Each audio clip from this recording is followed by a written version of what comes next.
Olá, que Deus abençoe a sua vida rica e abundantemente. Eu sou o pastor Márcio Gonçalves, falo diretamente aqui da sede estadual da Igreja Internacional da Graça de Deus, a nossa sede de Vitória. Você que é do Espírito Santo e de todas as partes, daqui a pouquinho você vai assistir um vídeo com a mensagem da Palavra de Deus. E eu creio, quando você se atenta à Palavra de Deus, ouve e coloca em prática, Deus fará com que você colha os frutos das promessas de Deus na sua vida. Portanto, acompanhe comigo em nome do Senhor Jesus. E eu creio que Deus vai falar fortemente ao seu coração. Aproveitando, se você não é inscrito no nosso canal, você pode se inscrever. Pastor Márcio Gonçalves no YouTube. Clica lá em inscrever-se. Coloca lá para você acompanhar todas as mensagens. E se é bênção para você, compartilhe com outras pessoas também, né? Dê um joinha ali e você nos ajudará a divulgar para outras pessoas também a palavra de Deus. Vamos então agora à mensagem em nome de Jesus. Neemias 9, no verso 20. Então estamos comentando, irmãos, que o Neemias ele foi o copeiro do rei. Ele soube do estado de miséria e vergonha que o povo de Deus estava, e ele se ofereceu a Deus. Ele até a princípio disse assim: eu sou apenas um copeiro do rei. Mas eu expliquei que independente de quem você seja, se você se colocar nas mãos de Deus, Deus pode fazer através da sua vida maravilhas. É Deus quem nos capacita. Então ele orou ao Senhor, jejuou. Deus então ordenou que ele fosse até Jerusalém para reconstruir os muros e a cidade. E assim foi.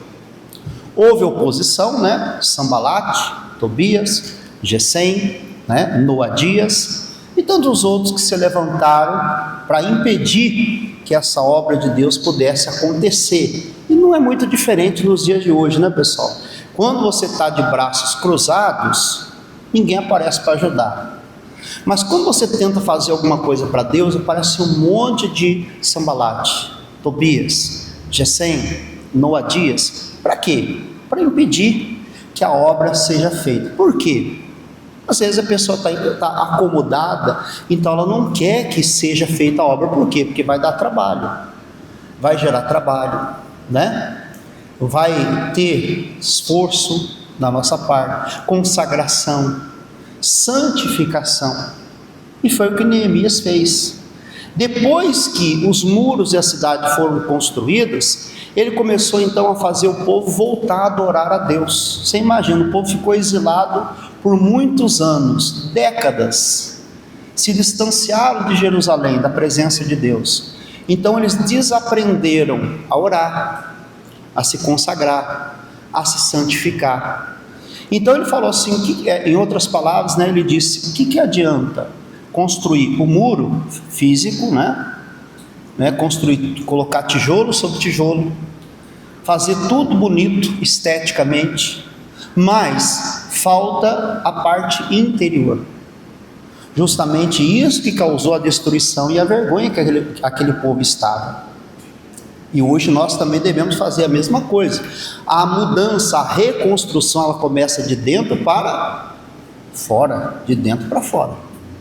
Então não adianta, pastor, eu quero ter um carro, ter uma casa, ter um bom emprego, ter um bom salário, isso e aquilo, tudo isso é importante, mas é secundário. A prioridade é o reino de Deus, a justiça de Deus, as demais coisas vêm na sequência, é acréscimo. Então Neemias começou a santificar, chamou os sacerdotes, os levitas, e começou a ensinar o povo a adorar, a servir, a jejuar, a fazer novamente as coisas de Deus. E às vezes nós temos que fazer isso, irmão. As pessoas vêm para a igreja e nós já achamos que a pessoa sabe orar, achamos que a pessoa sabe fazer tudo que um cristão tem que fazer, e às vezes não sabe. Você fala assim: fecha os olhos. Aí a pessoa fala assim: fechar os olhos para quê? Coloca a mão no coração. Passou uma regra, colocar a mão no coração? Não. Mas é um posicionamento que o cristão já tem há muitos anos, né? Fechar os olhos é para você, né, se desligar da terra e se conectar com Deus. Colocar a mão no coração para você não ficar com a mão muito avulsa, né? você ficar ali apresentando-se a Deus. Eu lembro que quando eu comecei na igreja, há alguns aninhos atrás, as pessoas falavam assim: olha, não vai na igreja de crente não, hein? Que se você fechar o olho, o pessoal lá passa rasteiro em você e te derruba e fala que é demônio. Alguns chegaram até a dizer assim: olha, o pastor tem um paninho, e nesse paninho está embebido, sei lá, de formol, seja o que for que é lá, põe na sua cara, você desmaia, eles falam que é o diabo. Então você imagina um jovem chegando na igreja desse jeito, né? Vinha um obreiro, passava perto, você já ficava assim: aqui ninguém vai me dar rasteiro não, né? Quer dizer, não fechava o olho de jeito nenhum, né? Mas eu tive que fechar o olho na marra, porque tinha um pastor bravo que ele falava: fecha o olho, coruja, né? Então ele era bem sutil, ele falava bem assim, com muito carinho: fecha o olho, coruja.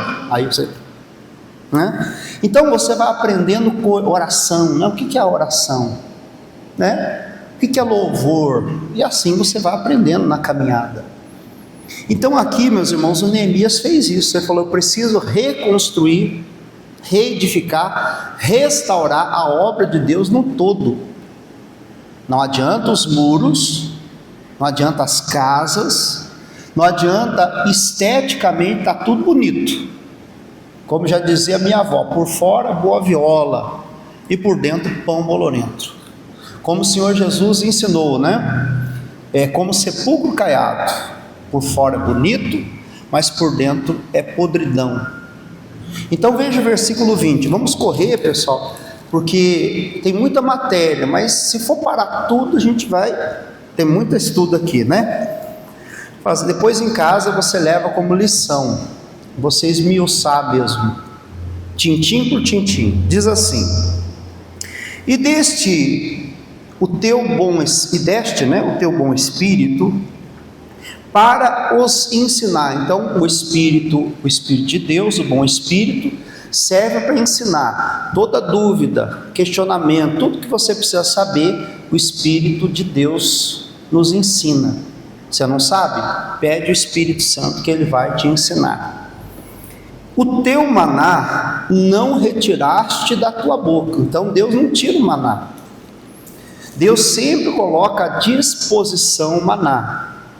Mas no passado, como que funcionava? O povo tinha a obrigação de colher o maná. O maná caía do céu, né? O pão vinha, mas era obrigação do povo, todos os dias, colher o maná.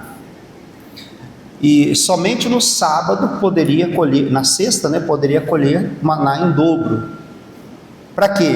Para que no sábado, que eles não poderiam trabalhar, então não precisava. Mas tinha uns espertinhos, né, pessoal? Tem sempre, todo meio tem, todo segmento, todo tempo tem um espertinho.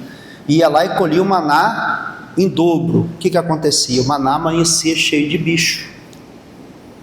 Então aqui o povo de Deus está dizendo: olha, Deus não tirou de você o alimento. Talvez você deixou de buscar. Você deixou de todos os dias cumprir o que o Senhor Jesus falou: o pão nosso de cada dia dá-nos hoje.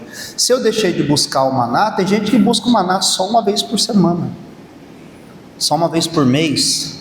Não se ofenda, mas eu tenho batido nessa tecla, irmão. A Santa Ceia é o dia que mais enche a igreja. Por que será? Será que a pessoa só come o maná uma vez por mês? E o resto do mês faz o quê, né? É algo a se pensar. A igreja enche na Santa Ceia, todas as igrejas no geral, igreja evangélica, não só a Igreja da Graça aqui no Espírito Santo, em São Paulo, ou outros ministérios. Por quê? Então nós temos o dever de colher o maná todo dia, o pão nosso de cada dia. Deus não tirou o maná, o povo que deixou de buscar. E diz aqui: e as águas lhe deste na sua sede.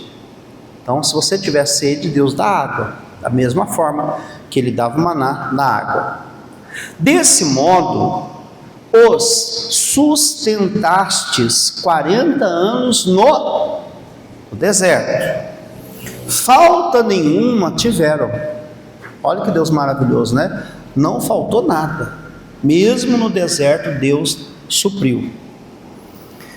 As suas vestes não envelheceram. O povo nascia e crescia. À medida que ia crescendo, as vestes, elas iam também crescendo com o corpo. O calçado, a roupa, Deus não deixava faltar.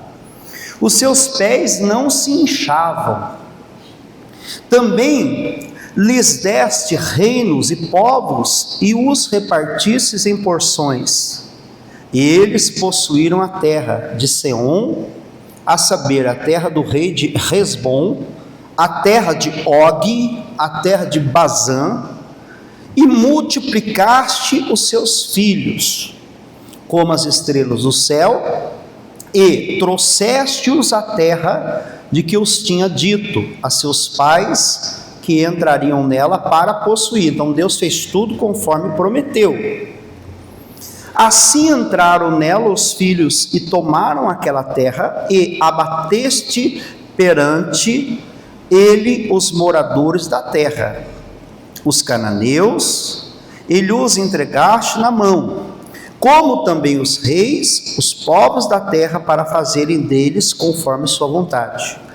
E tomaram cidades fortes e terra gorda, terra que não é produtiva. Possuíram casas cheias de toda fartura, cisternas cavadas, vinhas e olivais, árvores de mantimento em abundância, e comeram e se fartaram, e engordaram, olha só, e viveram em delícias pela sua grande bondade. Porém se obstinaram. O que é uma pessoa obstinada? Uma pessoa teimosa, cabeça dura. Você conhece alguém assim, não é? Às vezes nós conhecemos, vemos e até somos pessoas obstinadas, teimosas, né? Se obstinaram. E diz o que mais? Onde paramos? Versículo 26. E se revoltaram contra ti, contra Deus, e lançaram a lei para trás das suas costas, né? Irmão, o que tem que ser lançado para trás de nós? Jesus falou o quê? Para trás de mim, Satanás. Quando houve uma sugestão do diabo, ele falou, sai fora, né? Como estivesse dizendo, sai fora, para trás de mim. Mas eles fizeram isso com a palavra de Deus. Não, sai fora, não vou fazer isso não. Lançaram para trás as palavras de Deus. Irmão, se nós assim o fizermos, nós também seremos cativos, seremos aprisionados. Então nós não temos que lançar a palavra de Deus para trás de nós, independente do que ela seja. Jesus falou assim, nem só de pão viverá o homem, mas de toda a palavra, toda ela. Palavra de benefício e palavra de exortação. Benefício é assim, você vai ter, você vai alcançar. Você pode ver, o que mais dá glória a Deus na igreja é, Deus vai fazer isso na sua vida, amém, aleluia. Deus vai te dar não sei o que, oh glória a Deus. Deus vai fazer milagre, aleluia. Mas quando vem uma palavra, por exemplo, se precisar, né, se converte pecador, larga a mentira, larga o roubo, larga o adultério, larga a fofoca, e a pessoa, né, fica obstinada, não, eu não vou fazer isso não, o pastor não sabe, e começa então a ficar teimoso à vontade de Deus, e lança para trás. Irmão, que tem que ser lançado para trás, que você tem que falar, sai fora, é para as obras do inimigo. Vamos mais, e diz o que? Versículo 26, e mataram os profetas, irmão, mataram no passado a espada, né? Mataram de diversas formas e literalmente cortaram o pescoço, lançaram, precipitaram, crucificaram, partiram ao meio. E hoje ainda tem.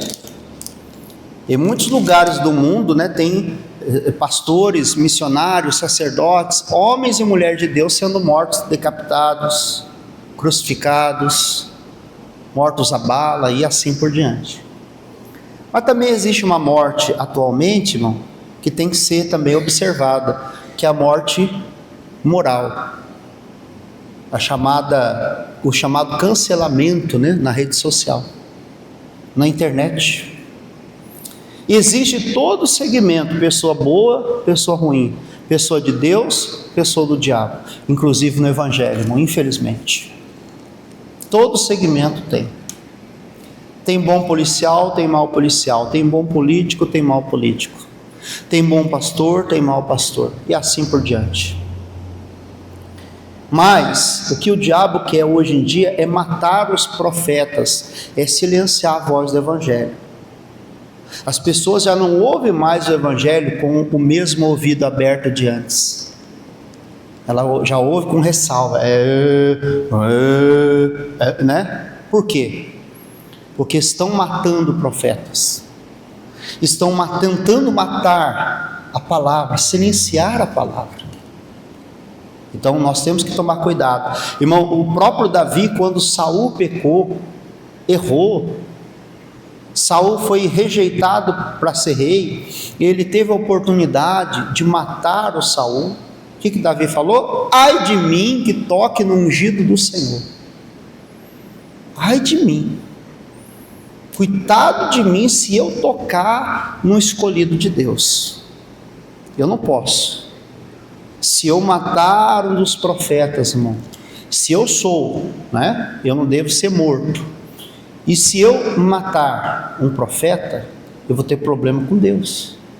Mataram os profetas, veja só, que protestavam contra eles. Então eles estavam em pecado. O profeta vinha e falava: vocês estão errados, vocês precisam se santificar, se vocês não mudarem, vocês vão ser levados para o cativeiro.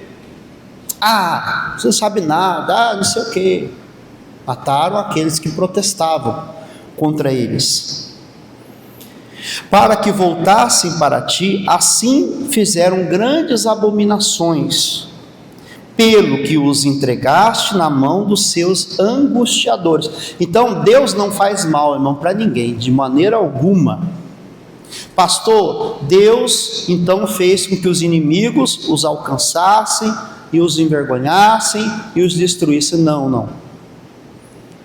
A partir do momento que você se afasta de Deus, você automaticamente se aproxima do mal. A ausência de luz, eu costumo dizer essa frase, anote isso. Qual é o poder das trevas? O poder das trevas é a ausência da luz. Amém? Se você acende a luz, não tem como as trevas ficarem. Da mesma forma, se você apaga a luz, quem governa? As trevas.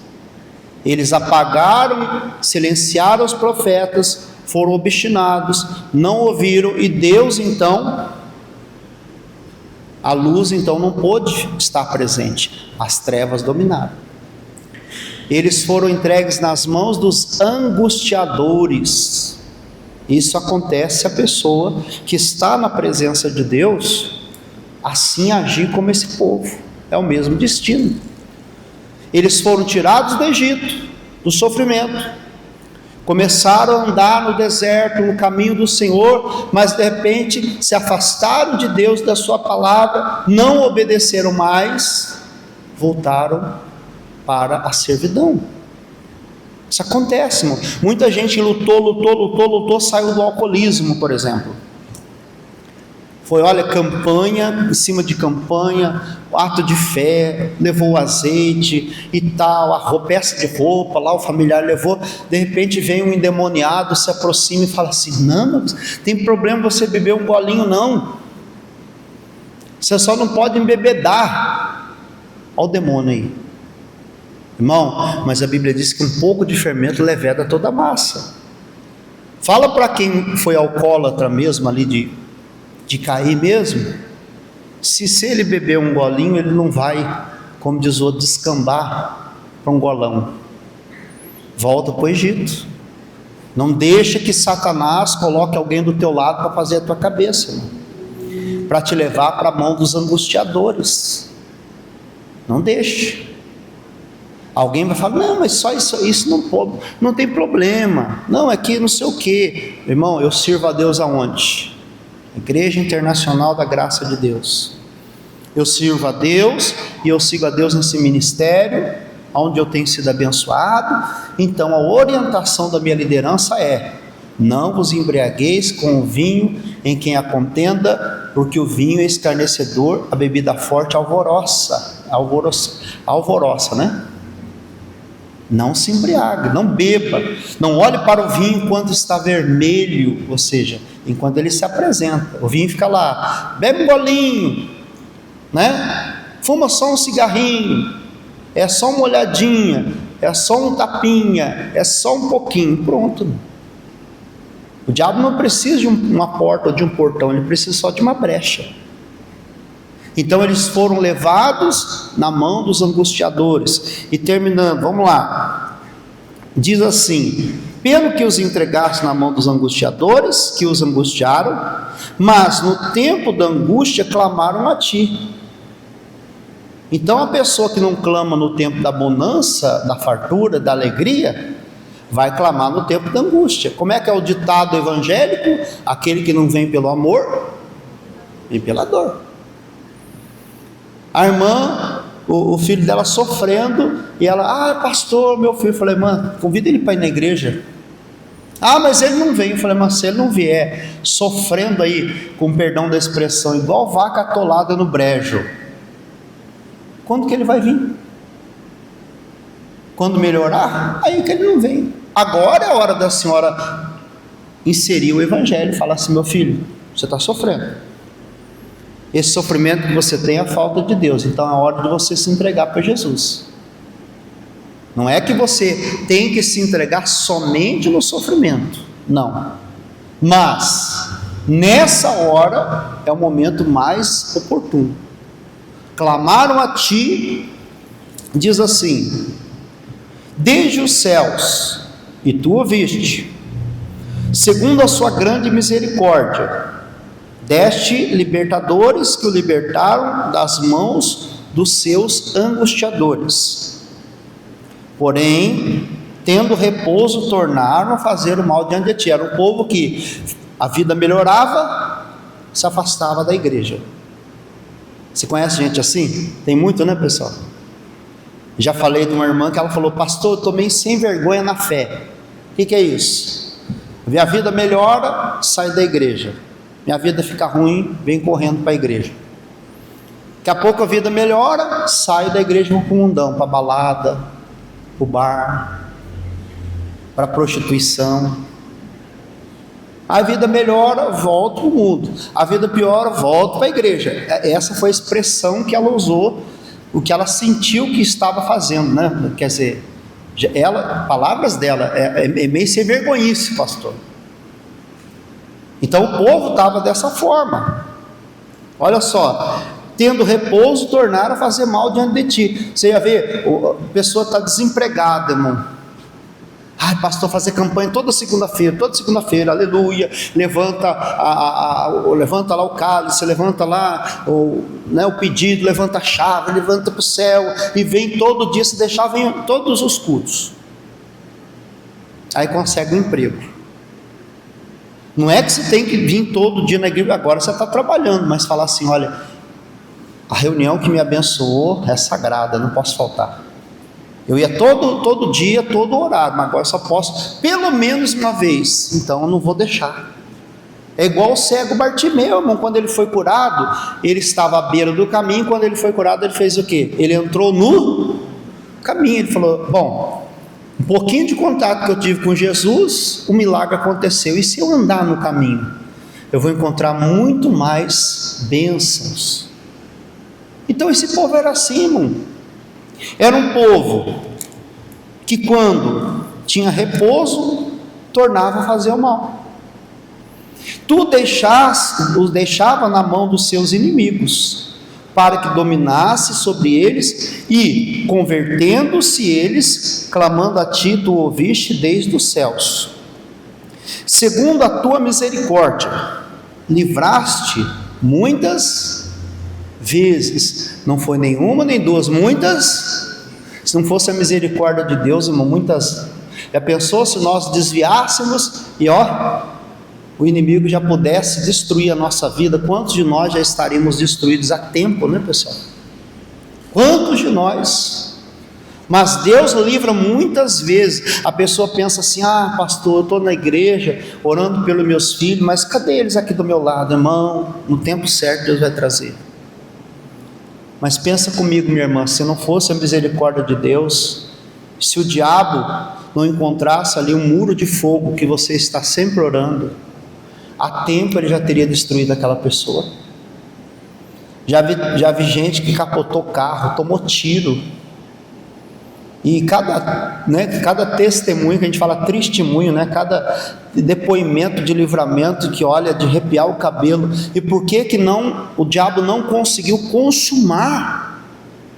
Porque Deus tem um plano, e porque tem um pai, tem uma mãe, tem um pastor, tem um irmão, tem alguém orando por você, por mim, ou alguém orando por um parente seu, que por causa disso a misericórdia do Senhor, como diz aqui, a misericórdia do Senhor,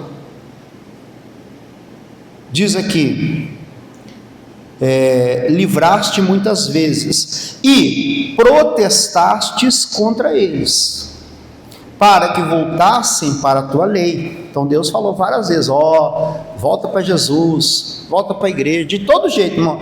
Até o cachorro na rua só falta falar assim: volta para Jesus, só falta isso.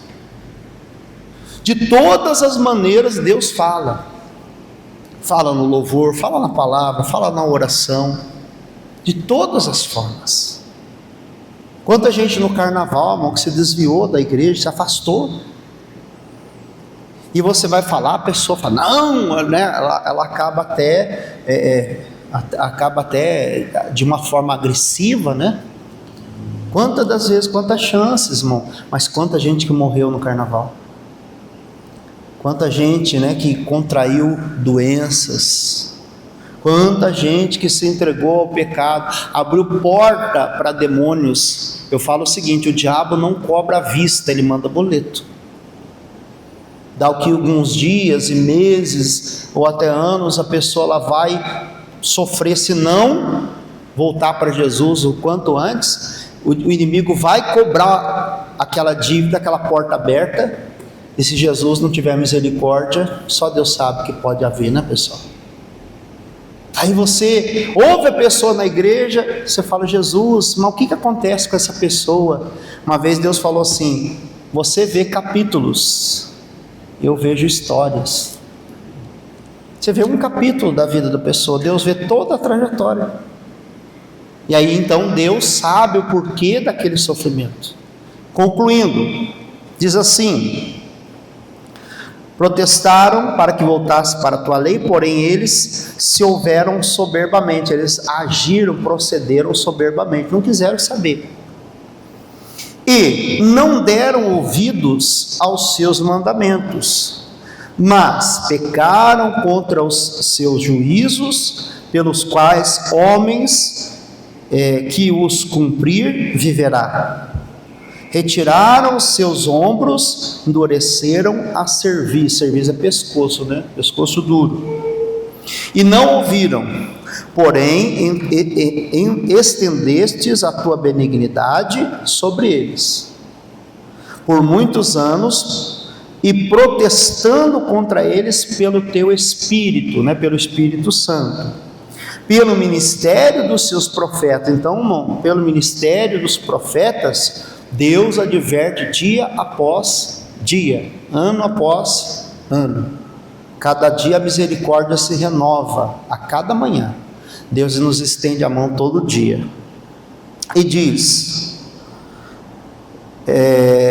e não deram ouvidos, pelo que os entregaste na mão dos povos da terra, mas pela tua grande misericórdia não destruíste, nem desamparaste, porque és um Deus clemente e misericordioso. Agora, pois, ó Deus nosso, Deus grande, poderoso, terrível, que guarda o conserto, a beneficência, não tenhas em pouca conta toda a aflição que nos alcançou a nós e aos nossos reis, aos nossos príncipes e aos nossos sacerdotes, aos nossos profetas e aos nossos pais, e a todo o povo, desde os dias dos reis da Síria até o dia de hoje. Porém, tu és justo em tudo quanto tem vindo sobre nós, porque tu fielmente te houveste, e nós impiamente nos houvemos. O Senhor agiu de uma forma justa, fiel. Nós agimos de uma forma ímpia, né? Eles erraram e ele reconheceu isso. Em momento algum ele atribuiu o sofrimento a Deus, irmão, como muita gente faz. Por que eu estou sofrendo? Por que Deus não faz nada? Por que Deus não me ajuda, né?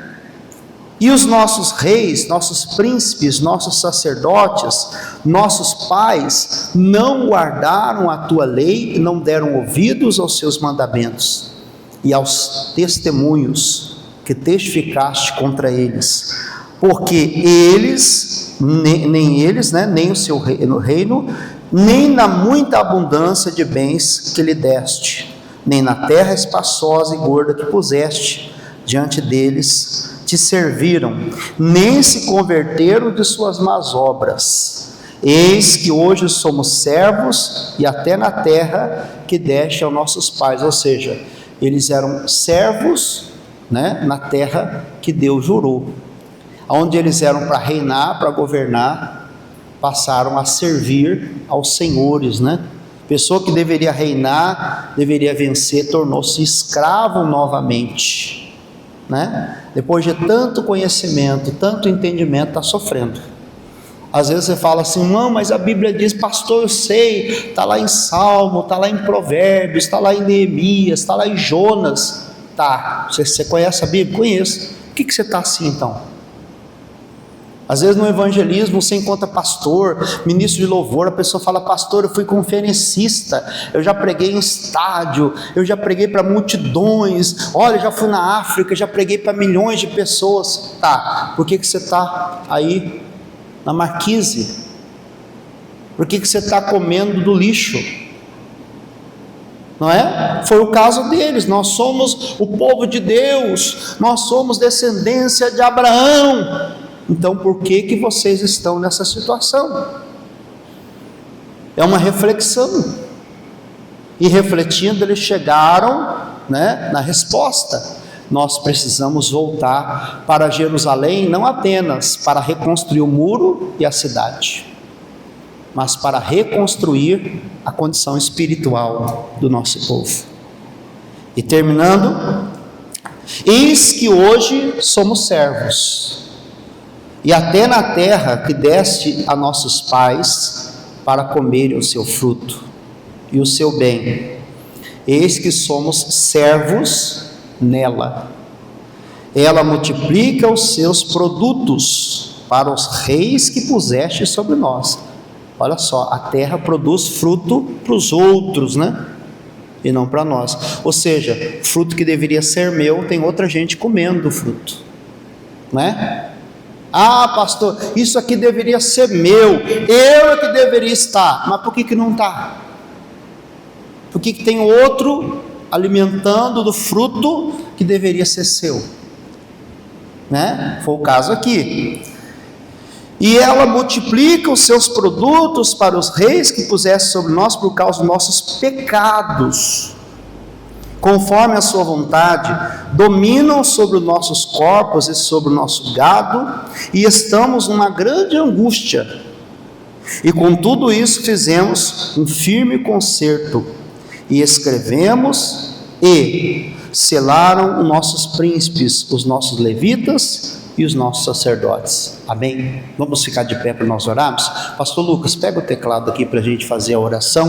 Coloca a mão sobre o teu coração em nome de Jesus. Fecha os seus olhos aí. Faz um fundo de uma canção bem bonita aí, pastor Lucas. Faz a introdução aí de uma canção bem bonita. Aquela melhor que você sabe tocar.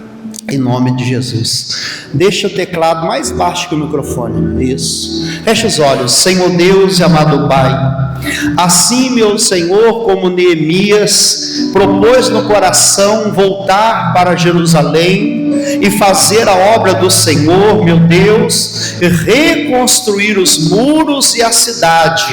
Ó Senhor, assim nós também estamos, ó Deus, restaurando, Pai, a nossa vida e a vida, meu Deus, de pessoas que um dia serviram, mas, ó Deus, por algum motivo já não estão servindo mais. Pessoas que andavam, meu Pai, em comunhão, pessoas que eram adoradoras do Senhor, mas deixaram de adorar, deixaram de servir, deixaram, meu Deus, a tua palavra, lançaram para trás a tua vontade, dizendo, meu Deus, que não precisam mais orar, que não precisam mais, ó Deus, adorar, que não precisam mais, ó Deus, ouvir a tua palavra, que não precisam mais obedecer, e infelizmente eles foram levados para o cativeiro, para a escravidão. Meu Deus, se eles tinham direito à terra prometida, mas Deus, tudo que eles plantavam ia para as mãos dos inimigos. Deus, e tem muita gente assim, meu Pai,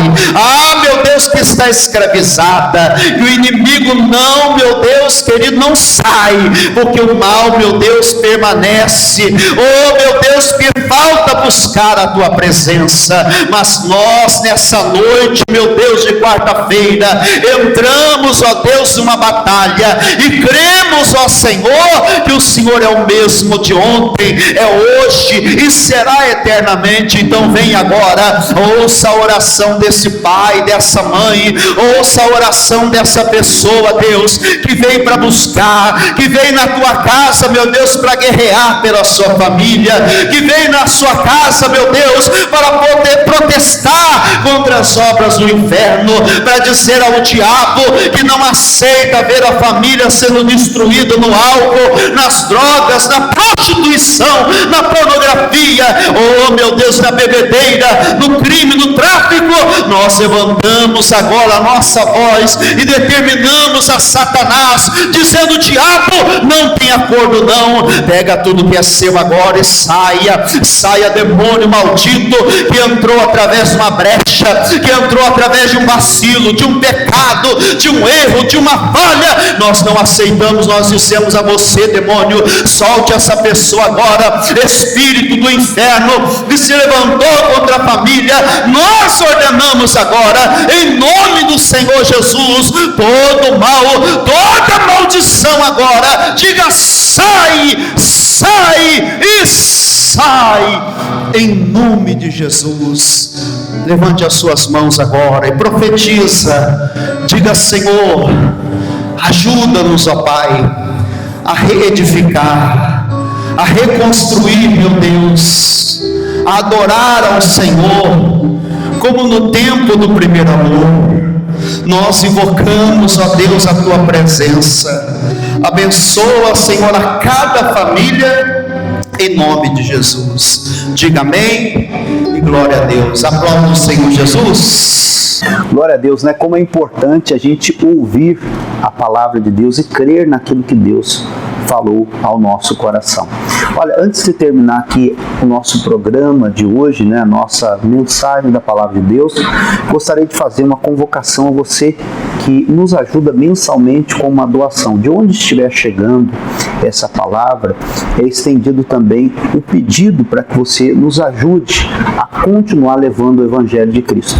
Você pode fazer uma doação para a Igreja Internacional da Graça de Deus, através do Pix da igreja. O Pix é doações@iigd.com.br, repetindo, doações@iigd.com.br, e envie o comprovante para o nosso número do WhatsApp, operadora 27 99525 276, 27 99525 276. Esse é o WhatsApp da nossa igreja, tá bom? E no mais, Deus abençoe, fique na graça, fique na paz, fique com Deus. Até a próxima.